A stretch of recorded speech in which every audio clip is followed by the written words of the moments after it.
ആദ്യമായിട്ടാണ് ഇങ്ങനെ ഒരു വീഡിയോൻ്റെ മുമ്പിലൊക്കെ ഞാൻ വരുന്നത്. ഇങ്ങനെയൊന്നും വരേണ്ടി വരുമെന്ന് ഒരിക്കലും വിചാരിച്ചിട്ടില്ല. നമ്മൾ വിചാരിക്കാത്ത കാര്യങ്ങളാണ് നമ്മൾ ലൈഫിൽ എപ്പോഴും സംഭവിക്കുന്നത്. അതെല്ലാം പഠിച്ചവൻ്റെ ഒരു ഇതായിട്ടാണ് ഞാൻ കാണുന്നത്. എൻ്റെ ലൈഫിനെ സംബന്ധിച്ച് ഒരുപാട് ആഗ്രഹിച്ചിട്ടാണ് എനിക്കൊരു മോനെ പഠിച്ചോൻ തന്നത്. ആദ്യമൊക്കെ നല്ല സന്തോഷമായിരുന്നു എനിക്ക്. എൻ്റെ മോന് നല്ല ഉഷാറൊക്കെ, നല്ല 3 കിലോ നല്ല തൂക്കവും ഒരുപാട് നല്ല ആരോഗ്യത്തോടുള്ള ഒരു കുഴപ്പമില്ലാതെ പ്രസവത്തിൽ എനിക്ക് ഒരു ബുദ്ധിമുട്ടുണ്ടായിട്ടില്ല. അപ്പോൾ സ്വാഭാവികമായിട്ടും എല്ലാവർക്കും ഉള്ള പോലെ തന്നെ മൂത്തത് മോള്, രണ്ടാമത്തെ ആൺകുട്ടിയായതുകൊണ്ട് കുടുംബത്തിലെല്ലാവർക്കും നല്ല സന്തോഷവും ഹാപ്പിയൊക്കെ ആയിരുന്നു. പിന്നെ പോകെ പോകെ അതിനൊരു മാറ്റം വന്നു തുടങ്ങിയതൊരു 3 വയസ്സിലായപ്പോൾ എൻ്റെ മോനിക്ക് ചെറിയ ചെറിയ മാറ്റമൊക്കെ വന്നു. എന്നെ ഉമ്മാന്ന് ഇതുവരെ വിളിച്ചിട്ടൊന്നുമില്ല. അപ്പോൾ സംസാരമില്ല. പിന്നെ മൈൽ സ്റ്റോണൊക്കെ കുറച്ച് വേക്കലായോ ഞാൻ ഡോക്ടറെ സമീപിച്ചു. ഒരുപാട് ഡോക്ടേഴ്സിൻ്റെ അടുത്തോലൊക്കെ കൺസൾട്ടിങ്ങും തെറാപ്പി കാര്യങ്ങൾ. പിന്നെ അതുതന്നെയായിരുന്നു കുറേ വർഷത്തോളം എൻ്റെ ജീവിതം. പോകാൻ പറ്റുന്നിടത്തോളം ഞാൻ തെറാപ്പിക്കും കാര്യങ്ങൾക്കെല്ലാം പോയി. പിന്നെ ഞാനത് എൻ്റെ ഒരു ഡിപ്രഷനിലേക്ക് തന്നെയാണ് അത് പോയത്. ഞാനൊരു ഡിപ്രഷൻ സ്റ്റേജിലേക്ക് പോയി. പിന്നെ എനിക്ക് തന്നെ തോന്നി, എന്തിന് ഞാനിങ്ങനെ ടെൻഷൻ അടിക്കണം, നമുക്ക് പഠിച്ചുകൊണ്ട് തരുന്ന വലിയൊരു അനുഗ്രഹമാണ്, ഞാൻ എന്തിന് ടെൻഷൻ അടിക്കണം, ഒന്നും കാണാതെ നമുക്ക് പഠിച്ചൊന്നും തരൂല.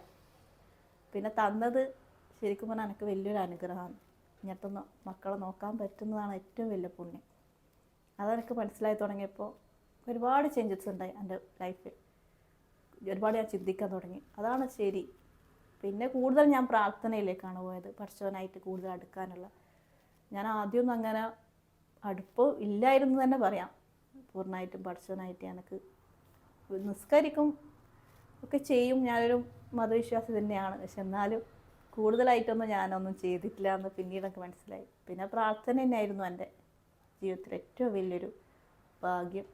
അതെന്നെ ഒരുപാട് മാറ്റിമറിച്ചു. അല്ലെ, പഠിച്ചവൻ എൻ്റെ കൂടെ ഉണ്ട്. വേണമെങ്കിൽ പഠിച്ചവൻ്റെ അടുത്ത് അടുപ്പിക്കാനായിരിക്കും എനിക്ക് ഇങ്ങനത്തെ ഒരു അവസ്ഥയിലേക്ക് എന്നെ എത്തിച്ചതെന്ന് പോലും ഞാൻ ചിന്തിച്ചു. പക്ഷെ ശരിയായിരുന്നു. ഒരുപാട് പ്രാർത്ഥിച്ചു.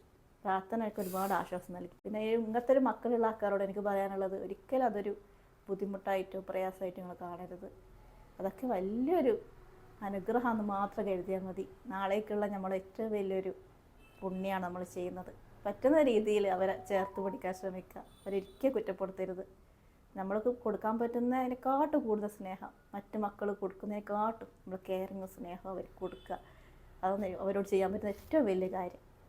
അതിൻ്റെ ഇടയ്ക്കായിരുന്നു എൻ്റെ ഫ്രണ്ടിന് ഇതുപോലെ അനുഭവം ഉണ്ടായിട്ടുണ്ട്. അപ്പോൾ അവൾ പറഞ്ഞിട്ടാണ് ഞാൻ ശരിക്കും ആ വാക്ക് ഞാൻ ഒരുപാട് മോട്ടിവേറ്റ് ചെയ്തു.